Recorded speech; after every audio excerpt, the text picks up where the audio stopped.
I don't want to waste any time with an introduction, but I'm going to give you a little bit of data. I put up the Wikipedia page for Alister McGrath. It's just the start. His middle name is Edgar. You would not have known that if I had not put this up for your edification. His birthday was fairly recent. You would not have known that, but for this. Northern Irish theologian, priest, intellectual historian, scientist, and Christian apologist. And that's just a warm-up. He's so much more than that. Currently holds the Andreas Idrius Professorship in Science and Religion in the Faculty of Theology and Religion at the University of Oxford. A professorship in science and religion. He's a professor of divinity at Gresham College. The position of professor of divinity at Gresham College has been around since the late 1500s. To put that into perspective, that's longer than Texas Tech University has been around. He was previously professor of theology, ministry, and education at King's College London, head of the Center for Theology, Religion, and Culture, professor of historical theology at Oxford, principal of Wycliffe Hall at Oxford. He's an Anglican priest, a faculty member at Oxford. He's taught at Cambridge. He's a teaching fellow at Regent College. He holds 3 doctorates at the University of Oxford. He's got a Doctor of Philosophy in Molecular Biophysics, a Doctor of Divinity in Theology, and a Doctor of Letters in Intellectual History. He's noted for his work in historical theology, systematic theology, and the relationship between science and religion, as well as writings on apologetics. Now, all of you have been hearing about his apologetic work and his works on C.S. Lewis. I promise you, drop in the bucket. It's just the most recent drop, so it's the one we drink from first. Let's see. He's also known for his opposition to the new atheism, anti-religionism, his advocacy of theological critical realism. Among his best-known books, The Twilight of Atheism, The Dawkins Delusion, Dawkins, God, Genes, Memes, and the Meaning of Life, and A Scientific Theology.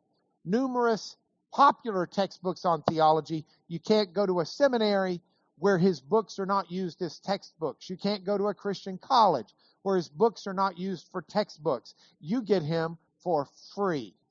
That's pretty good, okay? No tuition charged here. The goal of today is to dialogue with him, depending upon how it goes. It depends on what we get into. I've got a number of things I'd like to personally probe him on in terms of theology and issues. But while he's left himself at my disposal here, I'm going to try not to monopolize it with my own personal agenda, but try to ask questions that I think many of you would be genuinely interested in. So fasten your seatbelts, put your tray tables up, because we're about to take off. Professor, tell us a little bit about yourself. Tell us about your family. Fill us in. Well, I'm Alister, and I'm married to Joanna, and we have 2 grown children, Paul and Lizzie, and they're both married. And in the last year and a bit, we've had 2 grandchildren, 2 grandsons, Seb and Theo. Oh. So I'm getting old. If I had been if I had had greater foresight, we have a marvelous internet ministry. This is actually being live simulcast, a live feed on the internet. Your wife and children could have been watching you right now brag on the grandchildren. By the way, he told me his one request from home was that he take back Stetson hats for the 2 toddlers. And it's the one thing I've not managed to do while he's been here this weekend. And he flies out like immediately after church. So if you can think of any place where we could get 2 infant toddler Stetson hats, please jot it on a piece of paper and pass it up to me quickly. We've got the Wikipedia page up there. What do you do for fun? Do you do anything for fun? I love walking and walking hills. It's just great. I mean, the fresh air, you see wonderful sights, stretch your legs. That to me is just great. And walking with people is even better. Really? So when you walk, when you're walking by yourself, you contemplate the world, you contemplate nature, you pray, you laugh. What goes through your brain? And sometimes think, oh, I must write this down. It goes in the next book, Yeah, yeah. Do you actually jot notes while Yes, you're walking? I carry a little notebook and pen around with me because I sometimes think quite good thoughts, but half an hour later I've forgotten what they were. Okay, you had told us this morning in your sermon about going to college as an atheist. Yeah. You grew up in Northern Ireland. What is it about your upbringing that caused you to be an atheist? Did you grow up in a home, or was it? Well, I think there were two things. I think one was I was studying science really at high school, and I just gained the impression that science gobbled up the conceptual space once occupied by God. You couldn't be a scientist and a religious believer. And the other thing was that in Northern Ireland at that time, there were real religious tensions between Protestant and Catholic. And it seemed to me to be really obvious. If there's no religion, there's no religious violence. In fact, let me tell you a story. This is a true story, okay? There was this Englishman. He went to Belfast in Northern Ireland one night, and he came back dangerously late to his hotel, and he was accosted by a gang of thugs with baseball bats. And they looked at him and they said, "Are you a Protestant or are you a Catholic?" Now, the man realized that the answer he gave might be significant. So he had a brainwave. He said, "I'm an atheist." They looked at him for a minute and then said, "Are you a Protestant atheist or..."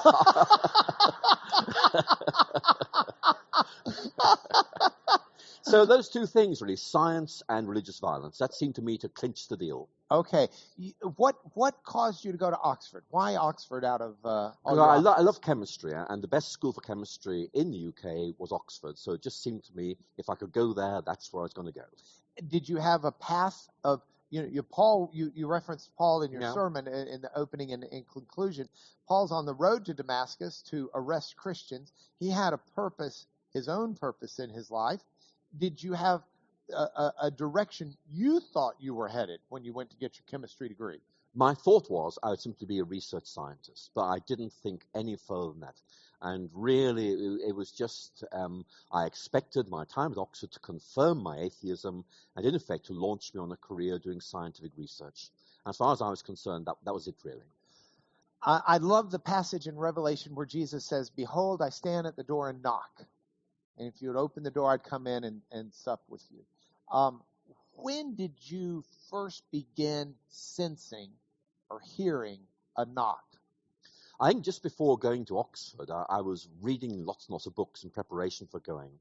And I just came across things that unsettled me, that made me think, actually, maybe science isn't as simple as I thought. Maybe actually there is more that needs to be said. Maybe atheism actually might not be right. But I suppressed that thought because I found it was dangerous. I thought I didn't want to go that way. But nevertheless, the seeds of doubt were there. But what happened at Oxford was they fell into fertile soil and began to grow. Oh, and the Oxford education is very different than an American university. So I think one thing that may help us is for you to explain what an Oxford education is like. Oxford, at that time, and in fact, it's still the way today, you have input through lectures, but the main teaching is through tutorials, which usually is someone meeting with you for an hour a week where you read an essay and you get critiqued. And it's a way of helping you to write, help you develop your ideas, and check out you've really understood things properly. And that was very challenging. I wasn't used to that, but actually it really made me up my game. So in an American school, where our kids, we've got a daughter at Baylor right now, and she gets all excited about signing up for her classes next semester. Here's my schedule. Here are these classes I take. Y'all don't do that at Oxford. That's not typically not what's done. You don't. No, basically you choose what you're doing, and everything's then predetermined for you. Okay. And you would meet with these tutors. Did you encounter people who God used to move you to faith, or did you simply come there through God using writings and books and thinking and the move? Give us some It was a detail. little bit of both. I mean, one of the things I noticed was that there were students at Oxford who were studying sciences, my science, and who were clearly Christian and clearly had thought things through and were able to actually give very good answers to the questions I was raising. And I began to think, maybe I've got this wrong, but more than that, I was also listening to talks. I was also reading books. I think what happened was I began to really to realize two things. One was that atheism wasn't the big deal I thought it was. Actually, it was a faith, not fact, a very important point. And also, it actually, when all was said and done, wasn't very interesting. But also, you'll have heard this in the sermon this morning, I began to realize that Christianity gave it this way of thinking. If it's right, well, it's wonderful. And I began to realize a thinking person could be a Christian. And that thought actually really did change everything. So if you like, there are two things happening. Beginning to think atheism is not that good. Christianity sounds very exciting. So you can see where this is going. In effect, I was moving from one faith to another faith. And that really what happened in my first year. You continued on your course for chemistry. I did. You get the chemistry degree. You stay along all the way up through a doctor of philosophy in molecular biophysics. By the way, some people want to know, what is molecular biophysics? It's kind of where things like how biological systems work at the very micro level. All right. So you get a degree in molecular biophysics.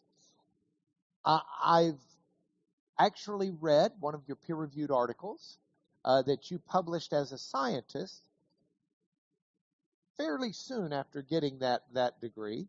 And then somewhere in there, you make a very deliberate decision to pursue further education in theology and Christian thought. Tell us about that journey. Well, what happened was that when I got converted, I began to realize, look, here's my science, here's my faith. Now, I love science, and I'm coming to love faith. These need to talk to each other. And so I was trying to figure out how on earth I could do this. I think that one of the things that helped me was some people who had already done some thinking in this area. But really, I began to realize if I was going to do this properly, I was going to have to take a degree in theology. So I won a scholarship at Oxford, what's called a senior scholarship, and I read the conditions of this scholarship very, very carefully. And it said you can either use this scholarship to do a doctorate or a second first degree. So I was very, very cheeky. I went to the committee that organizes and said, can I do both at the same time? So they hummed and hawed, and then they said, okay, do it. And they obviously expected something awful to happen. But basically, what I was doing was, particularly in the evenings, I was doing my scientific research. In the rest of the day, I was doing a first degree in theology. So actually, I was doing two things at the same time, which is not good for your social life, I will say. Yeah, is this before Joanna, or is before this... Joanna? Okay, yes. All right. So you walk through this journey. You clearly are working hard, burning both ends of the candle, and you get the degree in theology. You didn't stop there. Why a third doctorate degree, a doctor of letters? Well, what I wanted to do was to make sure I really had mastered theology. And the only way you can do that really is by doing research. So what I decided to do was to keep on doing theological research, publishing articles, writing books. And Oxford allows you to have a degree by publications, which is a Doctor of Divinity. And so that's how I got that second doctorate. And then, of course, a Doctor of Letters, very much the same way. But it was very much saying I've got to establish myself as being credible as a research scientist, credible as a theologian, before I can begin to make connections between them. So if you like, it was very much saying, look, I need to make sure I really can speak with authority in both of these areas before I try to make connections between them. We've got at the library over 91,000 volumes right now. And we pulled your books out so that we could look at them, and the shelves were half empty. You have written, I'll bet you've written more books than you can remember the titles of. So I want to ask you some questions about them, okay? I get to play gotcha. What's your favorite book you've written? The biography of C.S. Lewis. What makes that your favorite? Because it took a long time to research, and I felt I was actually really getting inside his head. And also, I mean, a friend of mine started writing a biography of somebody and actually gave it up because they found he was so awful. But actually, as I wrote that biography, I found myself admiring Lewis more and more. Actually, I felt he'd been dealt a pretty bad hand in life, but actually he really rose above it. So I found myself appreciating him more as a person, but also as a writer. Lewis passed away in 64? 63. 63, that's right. Same day as John F. Kennedy was assassinated. That means you would have been 10 years old. So obviously never met him, but you and he had several common threads in your history. Well, we do, and we were both born in Belfast, and we both grew up in Northern Ireland. We were both atheists as teenagers, and we both discovered faith at Oxford. So there is quite a sort of shared similarity there. But there are differences too. I mean, Lewis writes beautifully, and he's very much into the humanities. I write more functionally, and I'm more into the sciences. But certainly there is some similarity there, I think. Well, as someone who reads both Lewis and McGrath, I'll tell you, I think you write beautifully. My friend. You're humble there, but I want to tell you, he writes very beautifully. Now, what I don't know about you and your writing is this. We've got at the library one of C.S. Lewis's lectures he gave. It was I believe it was a welcome to the incoming Oxford class in the early stages of World War II. A very important time to welcome the class because a great number of those people would never actually finish their degree. They would be called in military service, and ultimately a number of them would lose their lives. And Lewis, I think, was perplexed to give an incoming student address where he would recognize, and the students all recognized, why am I going to Oxford to study when the world's turning upside down and I may never finish the degree? And it's a very important address that Lewis gave. And Lewis did not type. We've got his handwritten address.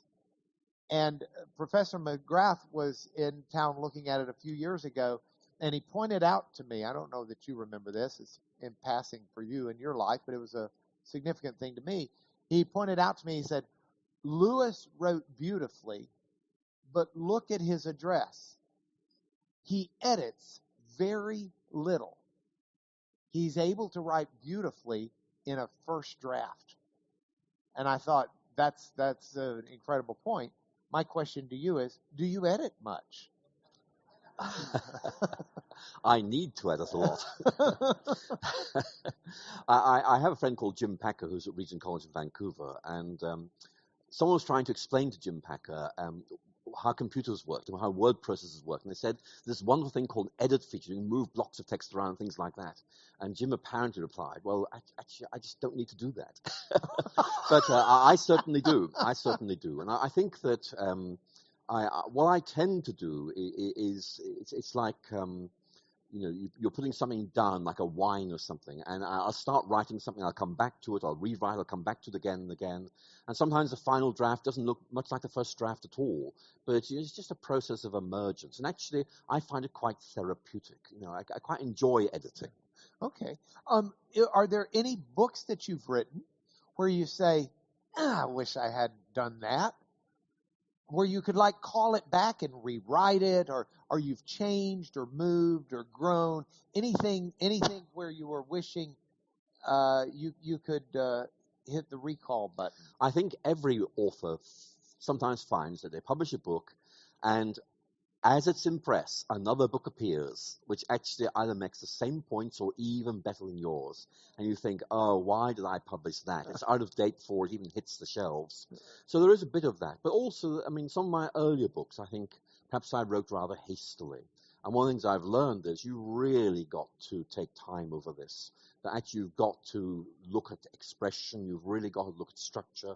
So that's something I've learned to do more later. So some of my earlier books are not as good as they could be. I try to make the later ones better. Another friend of yours and friend of ours who will be at the library to speak in the end of March for a return visit is Tom Wright, N.T. Wright. by the way, a marvelous New Testament scholar whose initials are appropriate, N.T. Wright, New Testament Wright, and his son's initials are O.T. Wright. So you've got the New Testament and the Old Testament, and it's all right. But Tom said to me, or I heard him say one time, he said, books are like children. You conceive them, you nurture them, you get them ready to go out on their own, and then you send them forth. And once you send them forth, they make their own friends. Some of the friends you approve of, some of the friends you don't approve of. They almost take on a life of their own, and it's interesting to re-engage later and find their friends and find out what their friends think of your children, your books, and your friends see things in your books that you didn't know were there. And sometimes, with that picture analogy, how has your relationship to the world been changed because the world interacts with the books of Alister McGrath? I think that I get an awful lot of messages from people tending to say, number one, we disagree with you. Number two, can you explain what you meant here? But most of them are simply saying how much they enjoyed the books. And I really love that. And the downside of that is it makes me want to write more books. So this is not good. In fact, my wife, who's a psychologist, Joanna, basically, I think if she were here, she might say, I think you're addicted to writing books. But I mean, if I am, there are worse things you can be addicted to. That's true. Okay, so one of the things that, and I've got to keep us on pace here, we've got 25 more minutes, and I'm sorry, all of you are going to want to visit with Professor McGrath as soon as this is over, and British Airlines has told us they will not hold his flight. So he and I will be rushing out of here. We can down some soup in him and get him to the airport quickly, and I apologize in advance. His desire is to be able to stay and to visit till all of you are ready to leave, but that cannot happen. I must get him immediately out of here. So if I'm not asking the questions you would like to ask, we'll get him back in another couple of years, and God willing, and you can write it down in advance. All right, I want to shift. I want to talk about theology for a while. That's where I first met you. And by you, I met you through your books. I was reading through your theology books.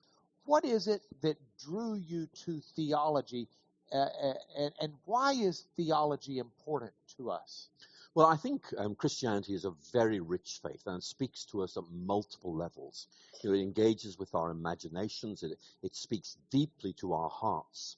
But I think it also speaks to our minds. And I keep coming back to that very powerful statement of Christ. You must love the Lord your God with all your heart, with all your soul, with all your mind, and with all your strength. And really, theology is loving God with all your mind, trying to get your ideas sorted out. And I suppose there's a discipleship of the hands and a discipleship of the heart, but there's certainly this discipleship of the mind. And for me, theology is trying to get our ideas about God right, or at least the best we can. Was there any part of theology you found particularly engaging, where you thought, I just might stay here and dwell on this for a while and really try to learn this as thoroughly as I can? I really enjoyed engaging with the thought of people like Martin Luther and John Calvin in the 16th century. And I think that really brought home two things. Number one, this is relevant to the life of the church. And number two, because these guys made such connections with theology and the life of faith, spirituality, that this actually, when it's done properly, nourishes the heart as well as the mind. So I felt this is something I'd like to know more about. So I really invested very heavily in this, and actually I really enjoy doing this. How much is it's interesting to talk to you about this, because when you study theology, there are many different branches of theology. It's like studying medicine. And you can study medicine and be an obstetrician, or you can be a ear, nose, and throat doctor. You could be a dentist. You could be a surgeon. You could be a nephrologist. You could be so many different kinds of doctors. Within the world of theology, there are lots of different areas to study. There's the soteriology, there's eschatology, there's just countless branches of theology. And a lot of theologians that you talk to will say, well, I really specialize in the theology of salvation and how we understand it, soteriology, and or I'm a systematic theologian trying to understand how things fit together. And yet, when I talk to you, frequently you think about things in terms of people. So you mentioned the theology of John Calvin or Martin Luther, or you speak of C.S. Lewis, or you speak of... why do you think you engage so much in people? I think you're right. I do engage with people. And one of the reasons for this is I love seeing how people are transformed by the ideas they hold. In other words, someone like Martin Luther, who has this wonderful vision of the idea of justification by faith, the difference that makes to the way he thinks and the way he acts. In other words, it helps me realize that theology is not just kind of abstract ideas. It's about ideas that animate you and make you who you are and give you purpose and direction. So for me, a good theologian is someone who actually shows that these ideas change the way in which you think and the way in which you live. So that's one of the reasons why I find looking at individual theologians so exciting.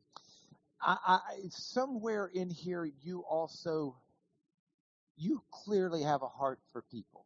I mean, what a lot of people may not know is, in addition to all of these other things, you can go and you can find Alister McGrath oftentimes preaching at churches in England, not the huge, massive mega churches.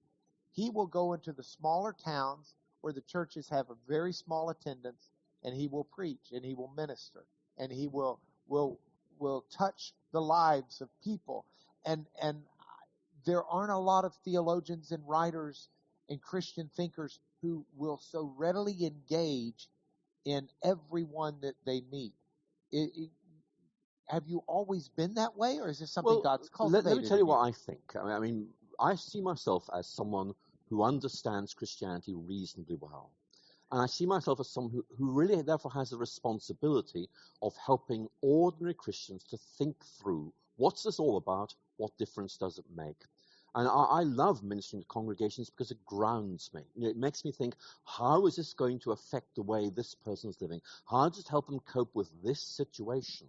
So it's very good for me. It forces me to think myself into somebody else's situation and also to make those connections in a way they can understand. And that's really important for me. It keeps me on my toes. It stops me from being lazy and complacent. In that regard, what do you do to stay plugged into modern culture? Because you do learn, and you are not in an ivory tower. You may go up there for a while, but you come back down and you actually engage in modern culture and are able to speak the language of your community and people around you. How do you do that? Well, you talk to people and you find out what's on their hearts, what they're worried about. You watch TV and you find out what people are worried about there. You watch soap operas and you very quickly get an idea of the language people are using. I want a video of Alister McGrath watching soap operas. No. Well, it might be like this. But, I mean, you say, right, these people are using this language. It's not my language. I've got to learn that language. Otherwise, I won't be able to connect with those people. So, in effect, you're becoming bilingual. And it's a very good discipline. It's not something I would do normally, but I think it matters, so I do it. Okay. So, in that regard, what's your favorite TV show? Well, I love these American box sets. I really enjoy those. I think they're great. Really? Oh, yeah, House of Cards is one of my favorites. Don't know if you watch that. House of Cards. Anybody watch House of Cards? Yeah, it's good. Yeah, it's okay. Really interesting. Okay. Yeah, so, all right. And you watch the Wallander series. That's right, yes. Because you and I have discussed those, and you read those books. The people may find it interesting. Have you always loved to read? Yes. When I was ill, I used to get quite ill, and so I had to go to bed quite a lot. And, of course, what could you do but read? I just found that reading was something very, very natural. I really enjoyed it, and I keep doing it. And it's a wonderful way of relaxing. We've got a lot of people in here who are readers, and I've learned people read differently. Some people are slow, careful readers. Some people read with blinding speed. Some people remember everything they read. Some people grab things they like. How do you read? I can read in two ways.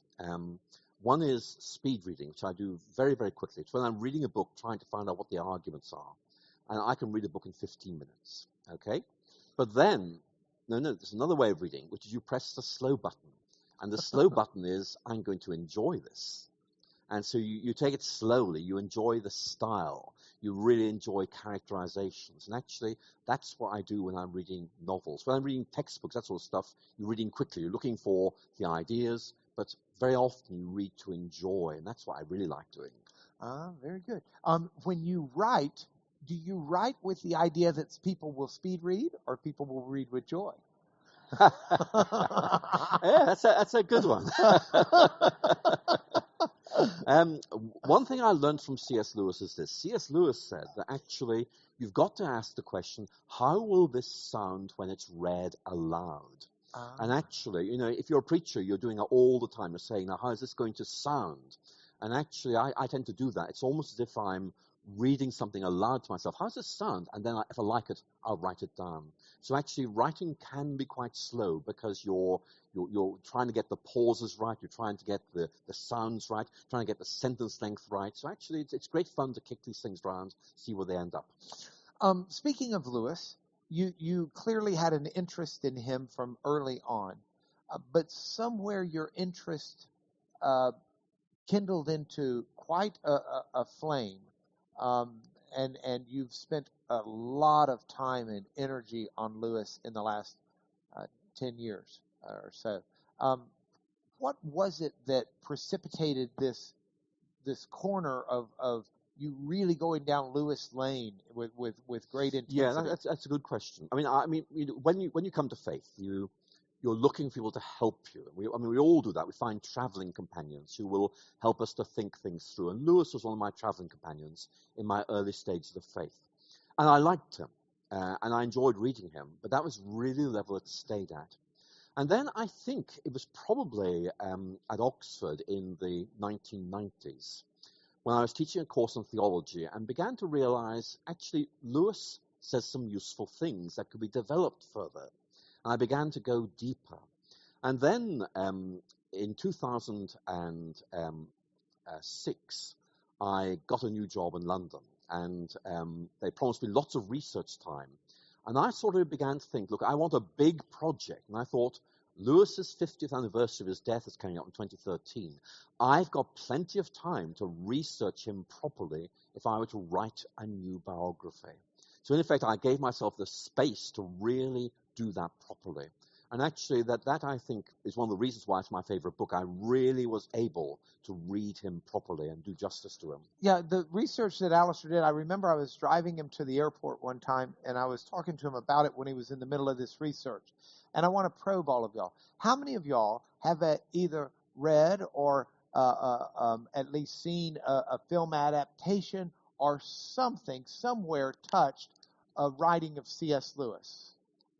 Okay, how many of you would say you've read at least 5 books of C.S. Lewis? Okay. How many of you would say you've read at least 20 books of C.S. Lewis? Okay, couple. How many of you would say you've read everything C.S. Lewis ever wrote, including his writings on medieval and Renaissance English literature and his translations of medieval works? Okay, we lost you. No, not me. But Alister. Professor McGrath, when he was researching, he took all of the writings of C.S. Lewis, even researched some of his letters, all the rest, put them in chronological order and read them. So he got C.S. Lewis from early to C.S. Lewis closing the door on this life. Read it all, and then proceeds to write on the life of C.S. Lewis. There is no scholar alive today that knows C.S. Lewis, I'm convinced, as well as Professor McGrath. So with that, I got to ask you some of our C.S. Lewis questions, since he's not here, to answer. What is it about Lewis you particularly love? Can you isolate a few things? I think Lewis is brilliant in giving what is a rational defense of Christianity, which is more than abstract argument. He uses beautiful stories. He uses wonderful illustrations. And actually, it makes it a pleasure to read, but also what he's doing is appealing both to the reason and the imagination. And there are a lot of people who don't do that, and Lewis does it so well. So for me, that's one of his great strengths. Did you find in your research that Lewis moved? Well, let's background Lewis a little bit. He becomes an atheist. Then he becomes a theist, a believer in that there is some type of divine deity. Then he becomes a Christian. It's kind of a step.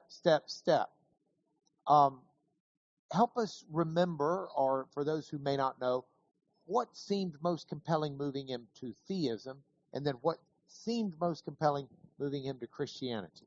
What seemed most compelling towards moving him from atheism to believing that there is a God was, I think, two things. One, the realization that atheism, I would use the word, isn't generative. In other words, it doesn't really produce new ideas. It's very static and very dull. But secondly, Lewis began to realize that if there is a God, that explains a lot of stuff. But interestingly, it didn't excite him really. It was more that this makes some sense. And then Lewis had this very famous conversation with J.R.R. Tolkien, which is all about the power of stories to capture the imagination and convey intellectual truth. And Tolkien made the point, which I suppose you and I would think as being very obvious, but Lewis hadn't really made this connection. He said, what Christianity does is tell a story that makes sense of every other story we tell.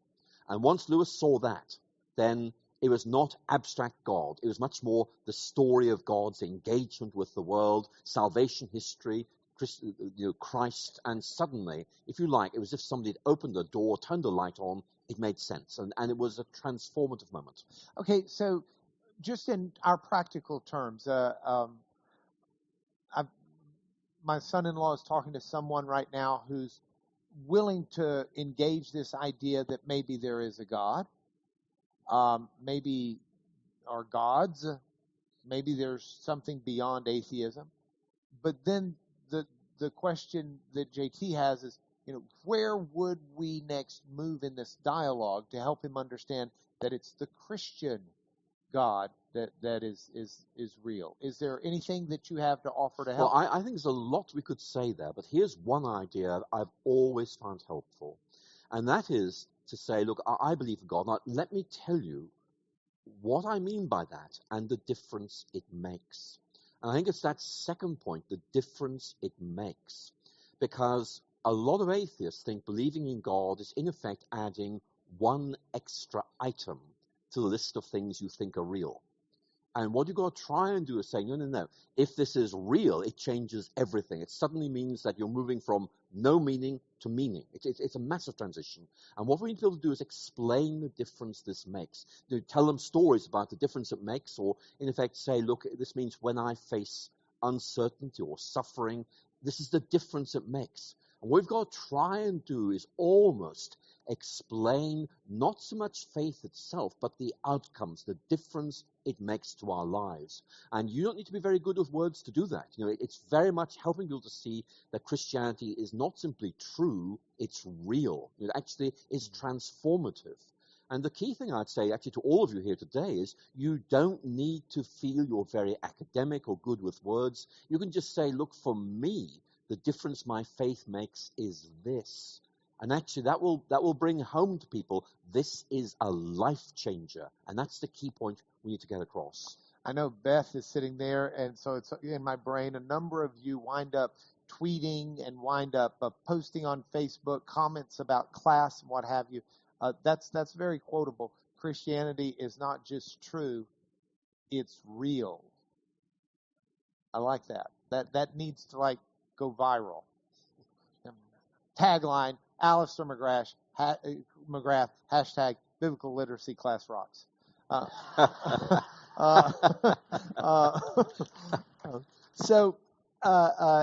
right. So you've got this marvelous intellectual relationship with C.S. Lewis. Is there anything about his writings that caused you trouble in the sense of you think, I wish I had a chance to fix this with him, or I wonder why he was thinking this, or something?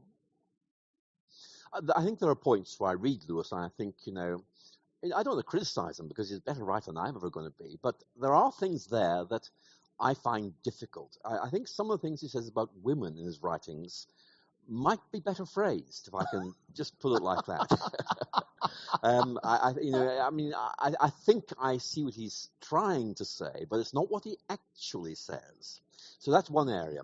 Also, there are some books of his which, again, for entirely understandable reasons, are quite dense.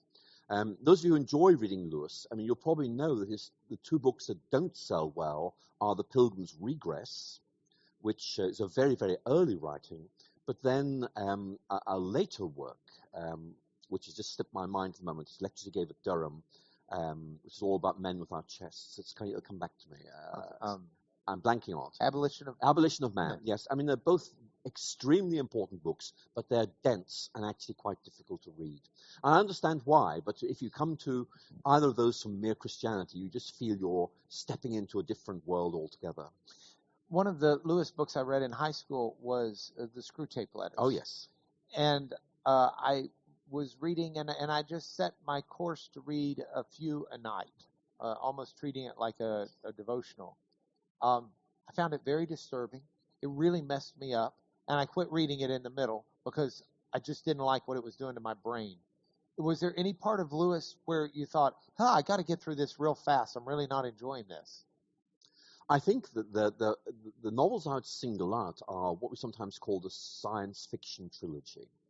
And Hideous Strength, there are parts of it I find really quite difficult to read, partly because it's just too turgid, but it's partly because it's quite disturbing, and I'm very happy to say this is me having a problem, not Lewis having a problem, but it just reminds you perhaps that Lewis may have been experimenting, trying out a new writing style. Didn't work for me, but it might work for somebody else.